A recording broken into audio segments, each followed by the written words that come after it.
నీకు అతన్ని వచ్చి పెళ్లి జరిపిస్తానమ్మా. ఏమిటా నువ్వు చెప్పేది? నీ చెల్లెల రాజ్యాన్ని నేను పెళ్లి చేసుకోవాలి. అంతస్తు నేను ఇచ్చిన ఎక్కుతున్న వాడిని, ఐశ్వర్యాన్ని గమ్యం చేరుకోవాలనుకుంటున్న వాడిని నీ చెల్లెల్ని పెళ్లి చేసుకుంటే నా భవిష్యత్తు దెబ్బతింటుంది. ఆడపిల్లతో ఆడుకునే ముందు నీకు ఈ ఆలోచన రాలేదా జగపతిరావు? నీ భవిష్యత్తు నీకు ముఖ్యమైతే నా చెల్లెల బ్రతుకు నాకు ముఖ్యం.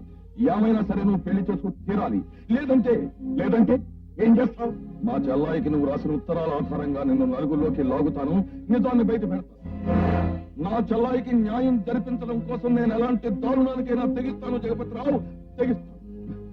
అలా ఆవేశపడ గోపాలరావు, నాకు ఒక 5 నిమిషాలు అయింది. ముందలా కూర్చో.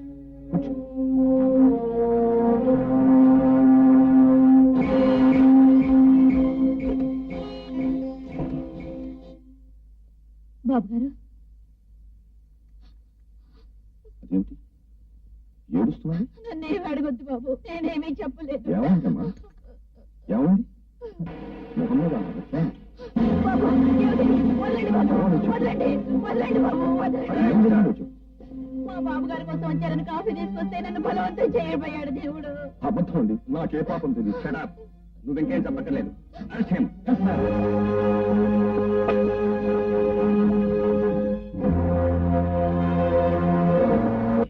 ఫీజు గురించి కూడా ఆలోచించకుండా కేసు టేకప్ చేశాం. చాలా సంతోషం దయానందంగా. నన్ను మీరు నిరపరాధిగా రుజువు చేస్తే జీవితాంతం శ్రమపడైనా మీకు ఇవ్వవలసిన ఫీజు మీకు ఇచ్చుకుంటాను. Don't worry. నువ్వు చెప్పినట్టుగా మీ చెల్లెలకి అతను రాసిన ఉత్తరాలు నా చేతిలో పడ్డాయి కనుక ఇదంతా అతనాడిన నాటకమే అని నిరూపించి క్రిమినల్ గా వాడిని లోపల పంపిస్తాను, నిన్ను బయటికి రప్పిస్తాను.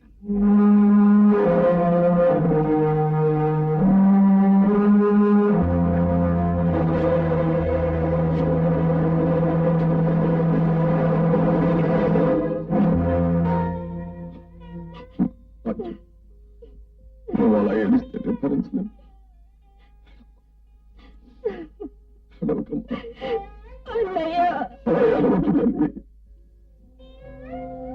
ఐదు సంవత్సరాలు జైలు శిక్ష పూర్తయ్యాక నేను ఇంటికి వచ్చేసరికి నా చెల్లెలు మరణించింది అని తెలిసింది.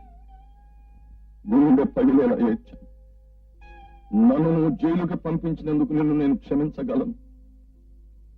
కానీ నాకు 6వ ప్రాణం నా తల్లికి ప్రతిరూపమైన నా చెల్లెలి జీవితాన్ని నాశనం చేసినందుకు నిన్ను క్షమించకూడదు, శిక్షించాలి. నేను అనుభవించిన గుండె కోతని, మానసిక క్షోభని నువ్వు అనుభవించాలి. చట్టానికి చెప్పుకోవడానికి దారి లేక, సంఘానికి చెప్పుకోవడానికి నోరు రాక, ఏమి చెయ్యాలో దిక్కు తోచక నువ్వు దారుణంగా కుమిలిపోతే నేను కళ్ళారా చూడాలి. నీకు అలాంటి శిక్ష వేయడానికి కష్టాలు పడి రూపాయి చొప్పున పోగేశాను. నా కోరిక తీరే రోజు కోసం ఎదురు చూస్తూ బ్రతుకుతున్నాను. ఈ వేళ నాకు అవకాశం వచ్చింది జగపతిరావు.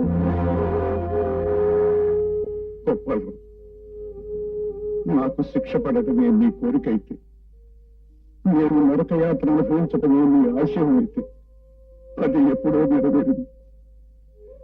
నేరస్తుడు చట్టం నుంచి తప్పించుకోగలడేమో కానీ ఆ దైవం నుంచి మాత్రం తప్పించుకోలేడు. ఆ దేవుడు నాకు ఎప్పుడో శిక్ష వేశాడు. నువ్వు చెప్పేది నిజమా? అవును గోపాలరావు, నీ చెల్లెలకు అన్యాయం చేసి నిన్ను జైలుకి పంపించిన తర్వాత ఆ దైవం నాకు పెద్ద శిక్ష వేసింది.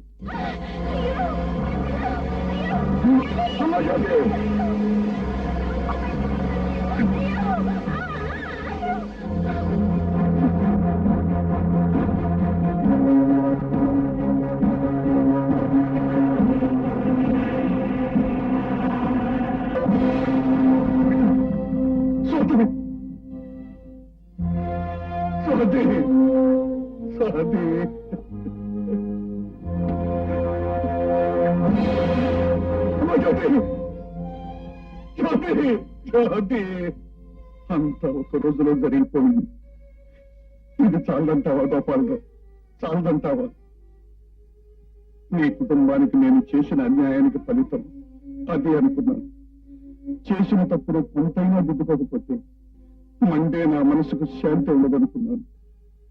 అందుకే రాజ్యం కోసం వెతికాను. కానీ రాజ్యం ఒక బిడ్డను కని చనిపోయిందని, ఆ బిడ్డ అనాథాశ్రమంలో ఉందని తెలుసుకున్నాను. నా రక్తం పంచుకు పుట్టిన ఆ బిడ్డను అనాథాశ్రమం నుండి ఇంటికి తీసుకొచ్చి ప్రాణానికి ప్రాణంగా పెంచుకుంటున్నాను. నా కూతురైన ప్రేమ నీ చెల్లెలు కన్న బిడ్డ నీ మేనకోడలు. ఇది అబద్ధం, పిచ్చి అబద్ధం. నీ కూతురు ప్రేమ నా మేనకోడలేనని నన్ను నమ్మిస్తే నిన్ను నేను క్షమిస్తానని నువ్వు అడుగుతున్న అబద్ధం. కాదు గొప్పగా, ఇది అబద్ధం కాదు. దైవం మీద దారుణంగా చనిపోయిన నా బిడ్డల ఆత్మల మీద ప్రమాణం చేసి చెప్తున్నాను. అయినా నేను నమ్మలే. సరే, నువ్వు నమ్మకపోతే ఒక్క క్షణం.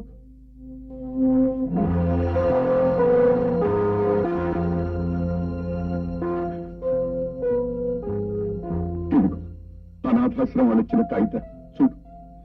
ఇందులో తల్లి పేరు రాజ్యం రాసి ఉంటుంది.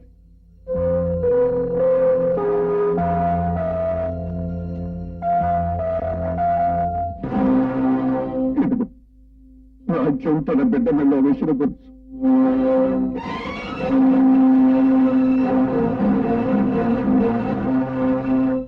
ఇప్పటికైనా నమ్ముతావా గోపాలరావు? నేను చెప్పింది నిజమే. ప్రేమ నీ మేనకోడలేను.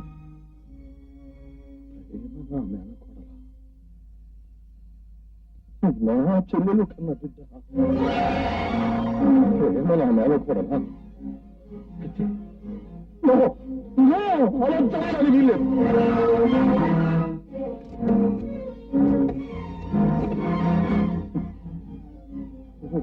My God, blind judge. ఎందుకు గోపాలరావు? ఎందుకు ఏం జరగకూడదని.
హత్తుకుపోయిన పర్వంలో చినుకులు చెప్పిన పాఠాలు వాను కురిసిన వయసు తిరగదు తెలుసు ప్రభుత వయసు నీకు జతగా నేనున్న